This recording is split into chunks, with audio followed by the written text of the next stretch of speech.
Nice. Et du coup, on va juste revenir un peu sur Stake Capital. Donc, est-ce que tu pourrais juste réexpliquer en quelques mots ce que vous faites? Et après, il y Bien aura une sûr. question par rapport à ça. Alors, Stake Capital est un hedge fund, mais un quant hedge fund. C'est-à-dire qu'en fait, on est une équipe, on fait aussi de l'investissement, donc on a une partie investissement. On a commencé en fait une partie staking as a service. Donc en fait, on faisait du validation sur les différents protocoles, Tezos, Polkadot, Solana, Ethereum, tout ça. Et en fait, on est parti là-dessus. Pourquoi en fait? Parce que comme dans Curve Wars, qui est expliqué dans le système de lobby, je pense il y a une façon en fait de pouvoir, si vous voulez faire de l'arbitrage, market maker, à l'époque sur Ethereum, il vous fallait en fait une énorme puissance de voting. Et quand vous faites ça, en fait, c'est que vous faisiez en fait du mining. Vous avez une pourcentage, une probabilité, une probabilité de pouvoir valider le prochain bloc. Et ça, en fait, c'est relativement important. Pourquoi?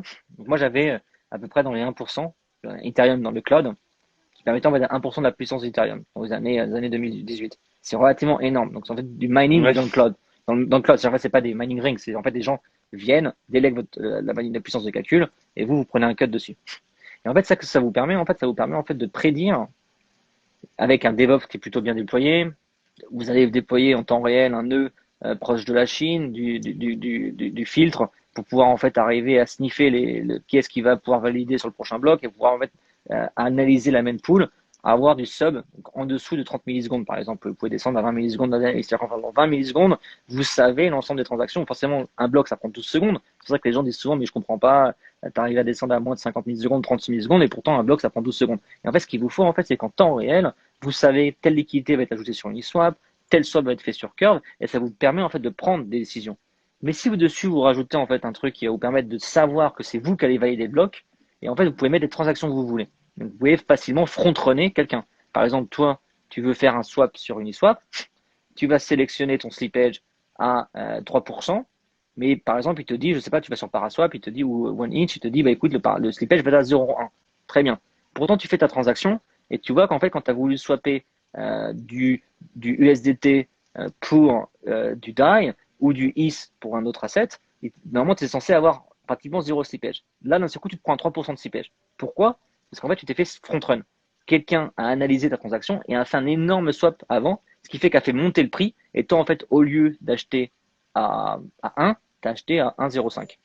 Et donc, en fait, c'est ça, en fait, l'arbitrage. Sauf que si vous avez accès à un DevOps relativement complexe, nous, on dépense entre 40 000 et 50 000 dollars par mois sur Amazon, ça vous permet d'avoir de la puissance d'exécution pour pouvoir en mettre vos transactions.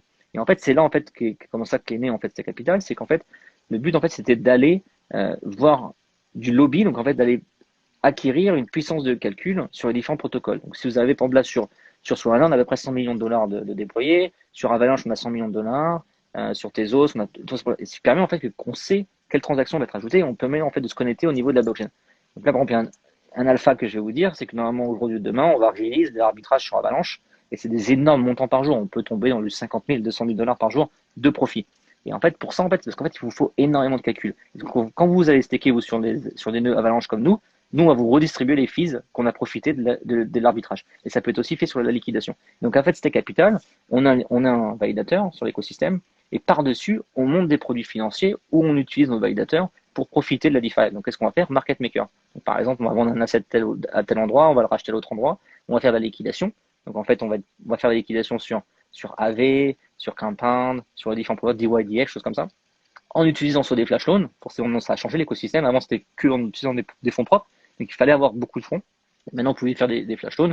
Et maintenant aussi, les nœuds sur Ethereum, par exemple, sont beaucoup moins nécessaires. Par exemple, d'être déployés, je ne sais pas, en Russie, en Chine, en temps réel, sur les différents écosystems, parce que vraiment, vous avez maintenant le Dark Forest, vous avez l'NEV, les Flashbots, qui vous permettent en fait d'aller briber des miners pour pouvoir mettre votre transaction à l'intérieur.